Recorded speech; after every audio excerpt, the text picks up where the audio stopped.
Welcome to City Week, ladies and gentlemen. Today I have guests on from Artistic Moments, and also I'll have on one of the LaGrange finest from the LaGrange Police Department. So make sure that you stay tuned for those interviews coming up in just a moment.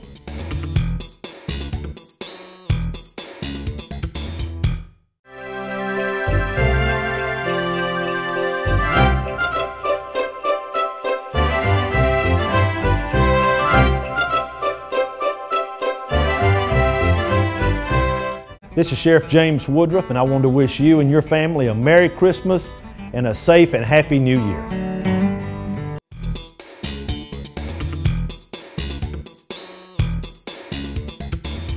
Welcome to City Week, ladies and gentlemen. Today I'm sitting down with founder and co-founder, I guess I could say, of Artistic Moments. I have with me Amy McDowell and Audra Rushan. Welcome, ladies, to the show. Thank you, Alton. Well, and Amy, I think you have some ties here to LGTV. Is that fair to say? It is. I believe my husband's behind the camera right now. That's right. Yes. Absolutely. Keith does an outstanding job. Thank He you. and both Phil. I don't want to start naming names because both the gentlemen do a wonderful job. We appreciate y'all letting us come. Well, we thank you for being here, and it's exciting about what you all want to talk to us about. Artistic Moments. Tell us a little bit about what Artistic Moments is all about, if you don't mind. Well, it's actually the name of my photography business. I am a photographer and graphic artist, and I've got two young ladies who are just absolutely fabulous artists that live with us. My daughters, Sophie and Becca, and as they've grown up, we've gotten more involved in the arts in the community and met some wonderful kids their age and a little bit older, a little bit younger, like Audrey, who are fascinated by theatrical arts and visual arts, and come to find out that instead of focusing on the photography side of business, I have just enjoyed encouraging the kids in our area to learn about the arts and increase their talents and to explore new opportunities. And so really my business has turned into a way to facilitate that for the area. Okay, well, very good. Before we get into talking about the kids a little bit more, you talked about your daughter Sophie and Becca, and I know that Sophie is also a great cook too, because she has been here on the set with us, and I had some of her cooking items that she brought over this way. Yeah, culinary arts are also included in that, there especially around dinner time. Yes. Absolutely. So very good. So we're very proud of all of the things that you have done and she's doing. So Audrey, you are also part of the Artistic Moments. Talk a little bit about your involvement with the group. I'm oldest in the group, so usually when we're together, I'm kind of usually sticking with Miss Amy, kind of trying to help out the best way I can. And a lot of our photographs and things, I helped get the kids dressed. You know, just adding belts and pieces and things just to kind of glitz them up, make them look a little fancier. And but yeah, it's a lot of kind of more of an assistant type role, which is really, really fun for me. I thoroughly enjoy all of it, especially because I idolize Miss Amy so much and want to become her. So. Oh my! No, but she's a great help, and you know it's nice to have somebody so talented to collaborate with as well. It's nice to feed off of each other's ideas and to experiment together. It's a lot of fun. Absolutely. Yeah, and one of the I think important point that we want to bring out about because I know we were talking before we came on. You have about 15 kids in your group. And the unique thing about these kids is that they're all homeschooled? Not all of them. Okay. About half of them are homeschooled, and it's a very diverse group, ages 7 to 17, and different ethnic backgrounds and different locations. And we have rural kids and kids who are, you know, from bigger cities and everywhere in Troup and Chambers County, and even.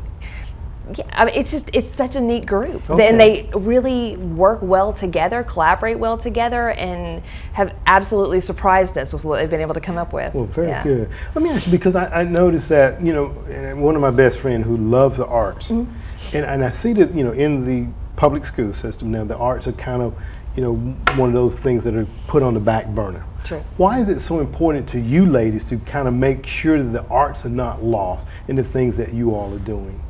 Well, I grew up in a home with two incredibly talented artists, and so my whole world is revolved around art as long as I can remember, and it's a passion for me.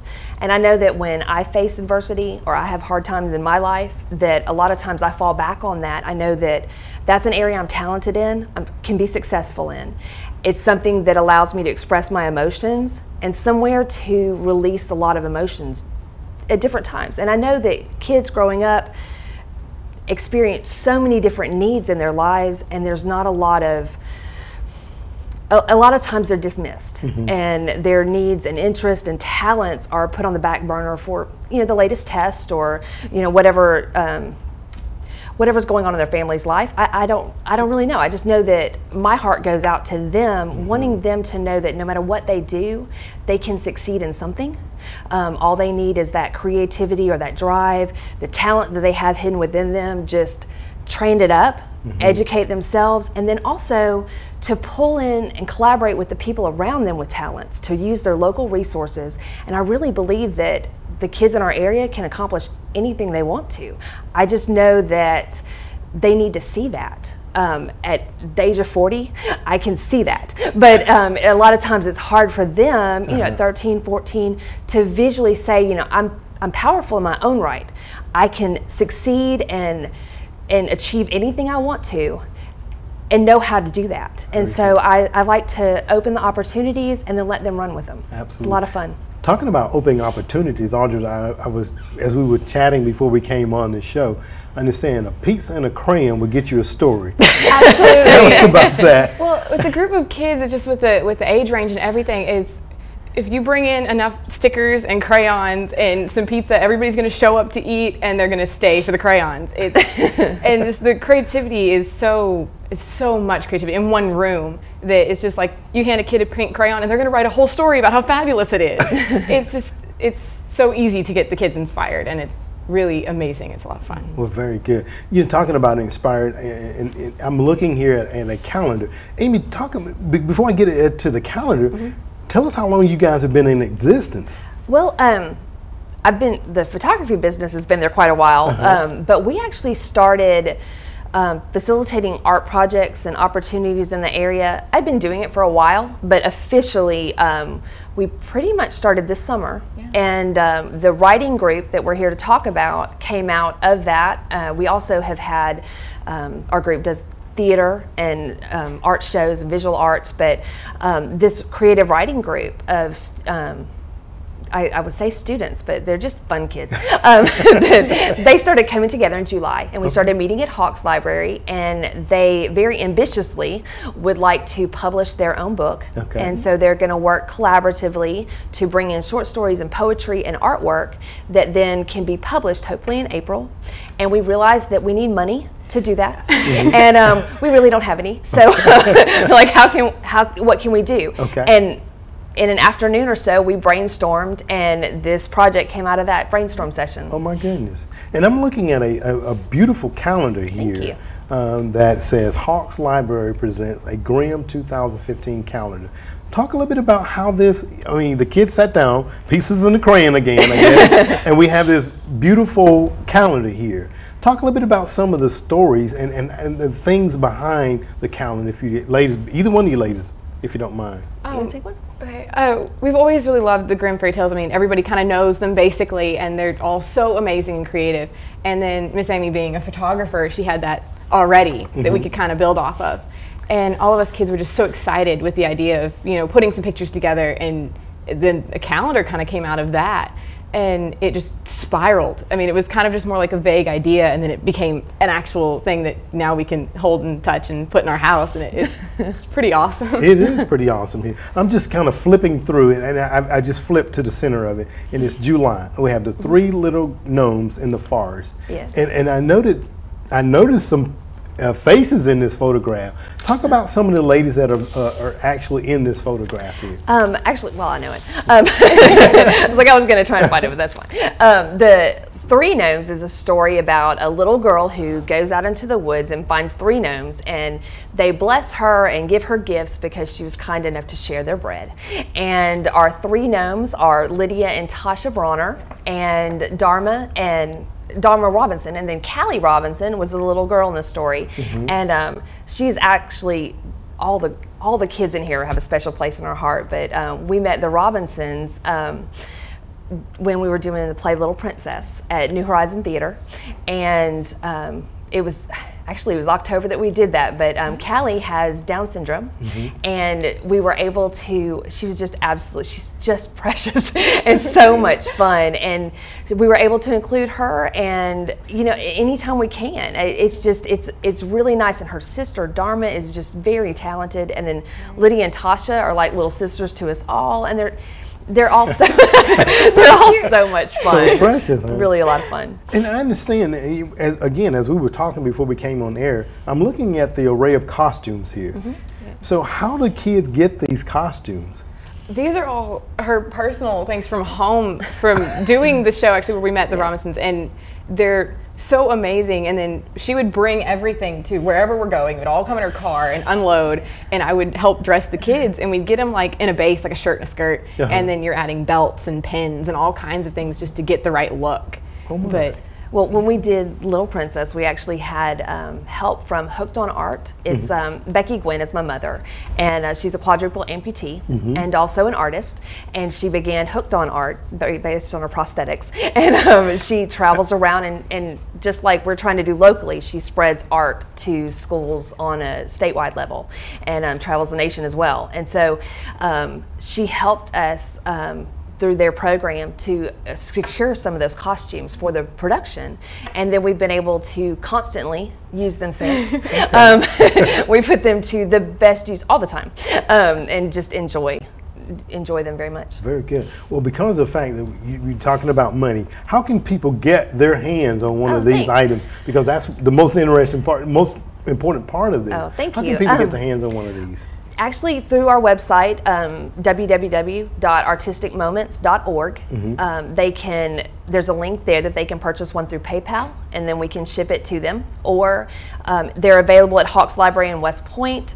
West Point Soap is carrying them. The Kitchen Cupboard is also carrying them. And there's a store in Resurrect off of exit 77 on I-85 that Papa Dolly's. And Magic Touch Hair Salon, yes, where I get my hair cut. They offered to sell some for me too. They're very sweet. Very. And then the cost is $10. Okay. Yeah, and then we've also got some in Hogansville. We've got a wonderful sponsor there, Blue Train Books, who has.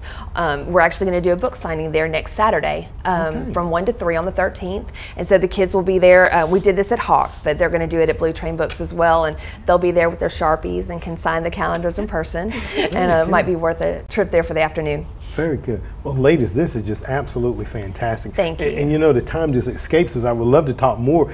What I would like to do, invite you ladies back and bring some of the young students to be a part of the show one day. Well, we'd love that. We would love that very much, to kind of help get the word out about Artistic Moments and all that you all are doing to keep the arts alive in our community, because I think it is so worthwhile. Thank you. Ladies, thank you all very much for being on the show today. We've enjoyed it very much. Thank you. Thank you. Ladies and gentlemen, stay tuned. Back for more City Week in just a moment.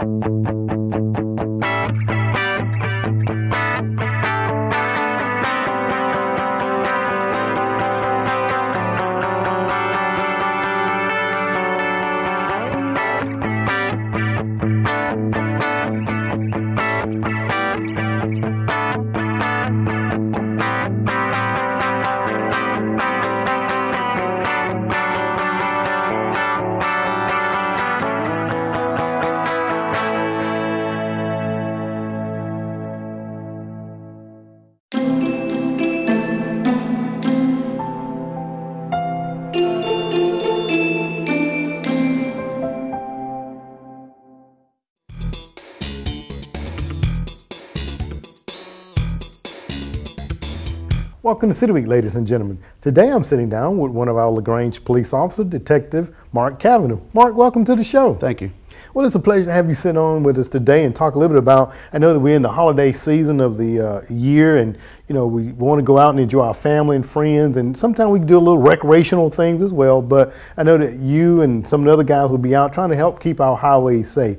Mark, if you don't mind, tell us a little bit about your role at the LaGrange Police Department. I'm currently assigned to the Special Investigations Unit, which is the unit that we primarily investigate drug investigations, narcotics investigations, alcohol investigations, any vice-related cases, whether it's gambling, prostitution, things of that nature, and then anything else that the chief needs me to do. It's in that catch-all category as a son, right? Yes. Absolutely, absolutely. Now, Mark, when you talk about, gambling and those things of that nature, prostitution, do we see an increase of those type of offenses here in our city?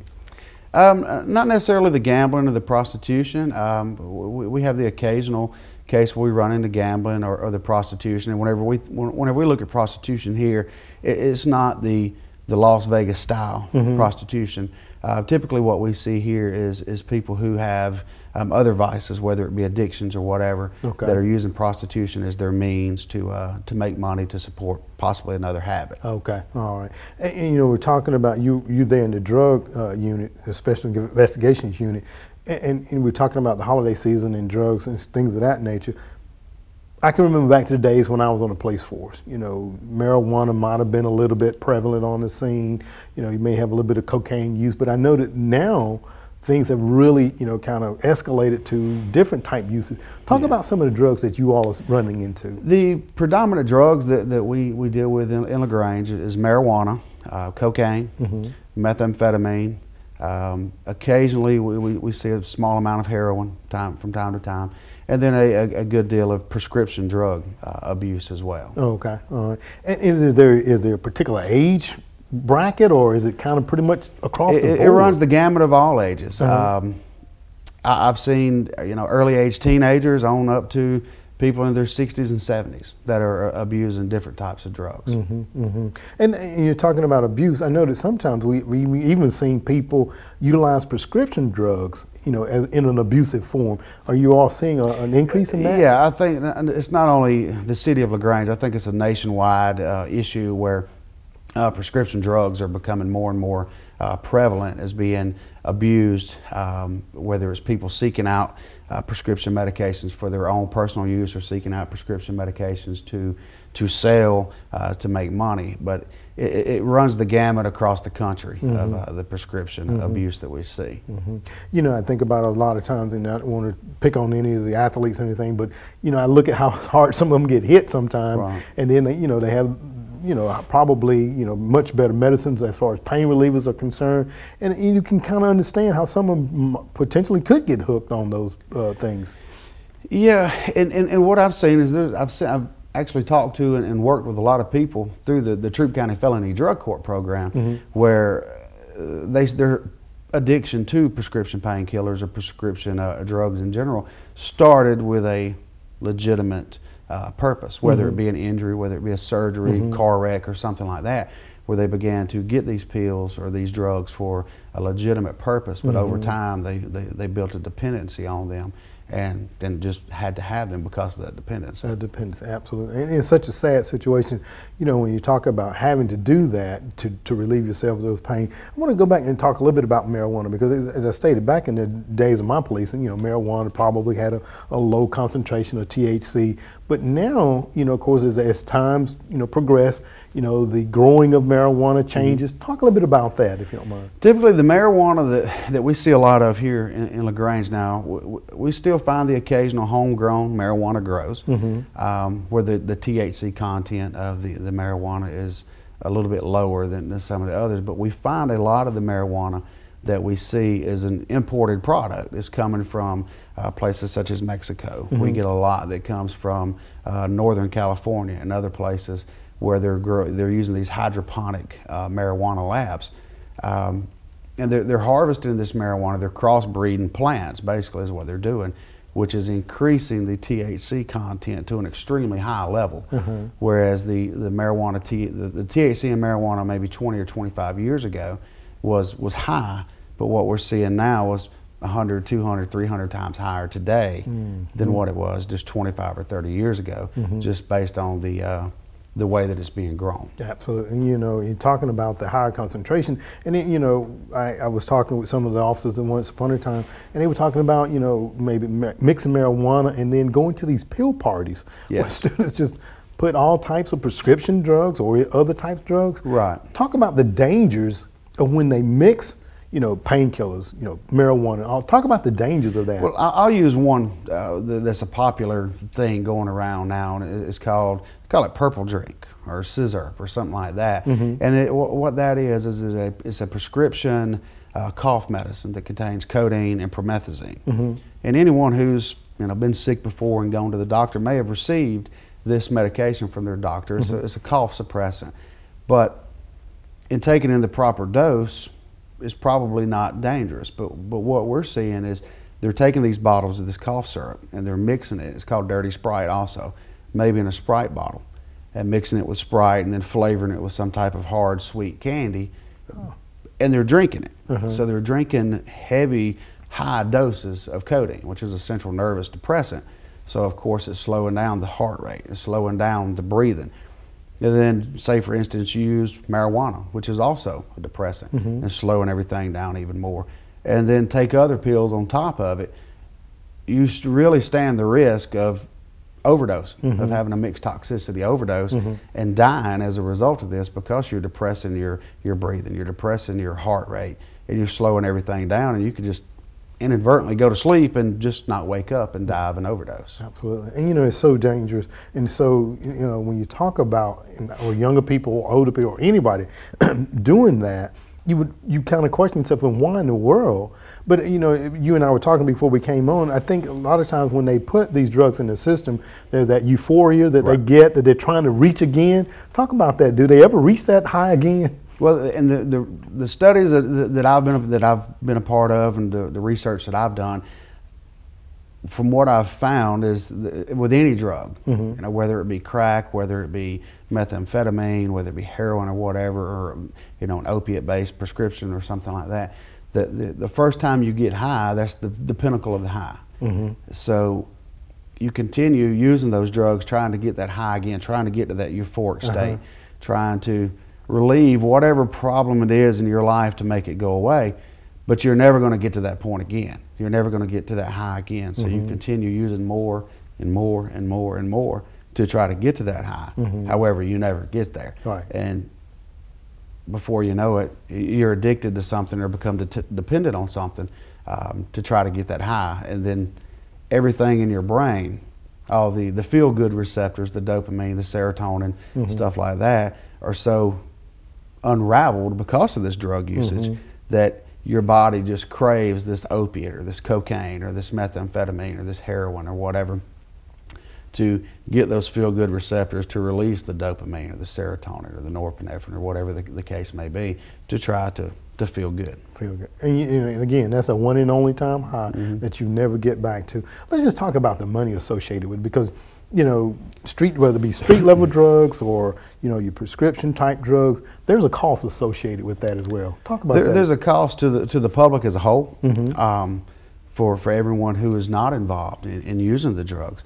I mean, just the mere cost of the policing of the drugs, the cost of the people who overdose and die, the cost to insurance companies, the higher premiums that you and I are going to pay to insurance companies because they're having to charge more to insure because of people that have abused the system and abused drugs and abused the insurance systems. The cost to the public to have to house people in jail. The cost to the citizens to have to either where their tax money is going into some type of a rehab program to offer assistance to get these people back to being a viable member of society again. So that's just one aspect. Then the other aspect is the other crimes that are related to the drug use, where people are stealing to sell product, to sell stuff to support their habit. So the cost is just insurmountable to the public as a whole. Absolutely, and it's big money. It's a big money. Big money.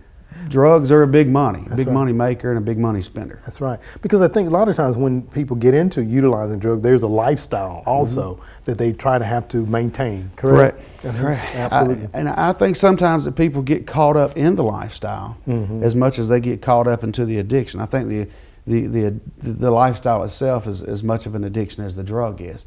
And by the lifestyle, I mean just not the paranoia that goes along with some of these drugs, but like I've had especially male drug dealers tell me, I do it for the money. I do it for the the feel of invincibility, where I've got all these people who seek me out to get what I have. I do it for, especially the males, I do it for the sex.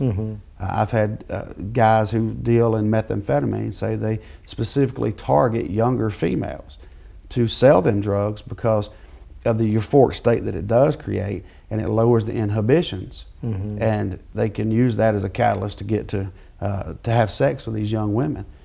So it's the lifestyle as a whole that I think is as much of an addiction as the drug itself. It's just a fabric that we don't need in our society. Correct. Absolutely. Mark, real quickly as we close out, and this is just your opinion, you know, Colorado recently legalized the use of marijuana.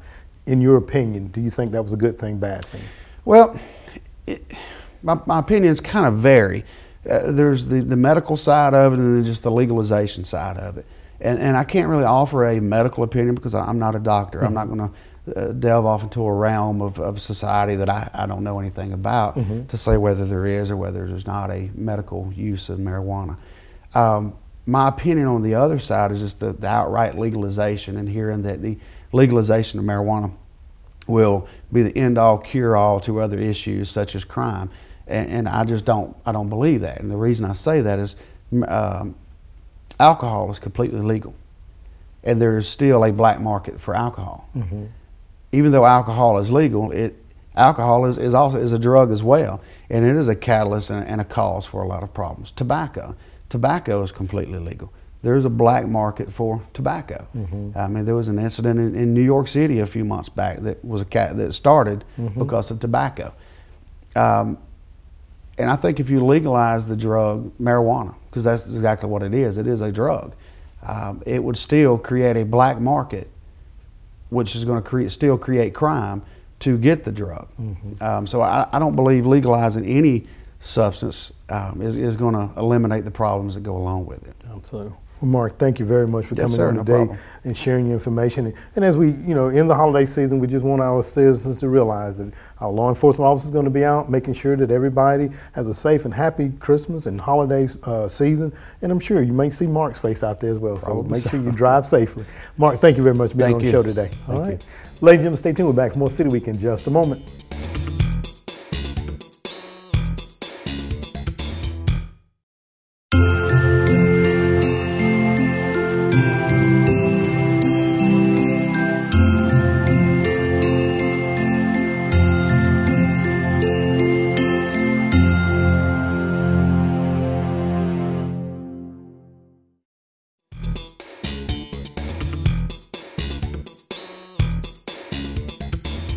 Ladies and gentlemen, thank you for joining for City Week this week. My guests have been from Artistic Moments, the founder, Amy McDowell, along with her guest, Audrey Rushan, as they talked about events coming up and also the calendar that they have on sale that you can take full advantage of that features some of the local artists.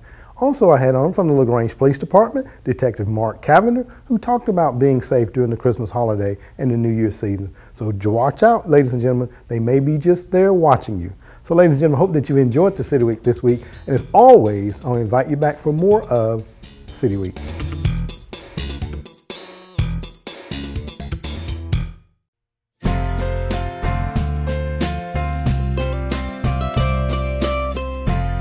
This is Bobby McCollum with the City of LaGrange Garage. I'm here to give you another winter car care tip for your vehicle. Now, one thing you do need to check through the winter is your antifreeze. Your antifreeze keeps your vehicle from freezing during the winter. It's supposed to have a proper 50-50 mix between antifreeze and water. Very easy way to check it.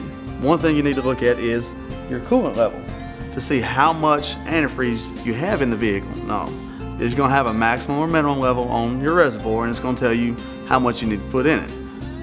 Another thing you need to check is the actual freezing point of your antifreeze. And you can do that with a simple tester you can get at any parts store.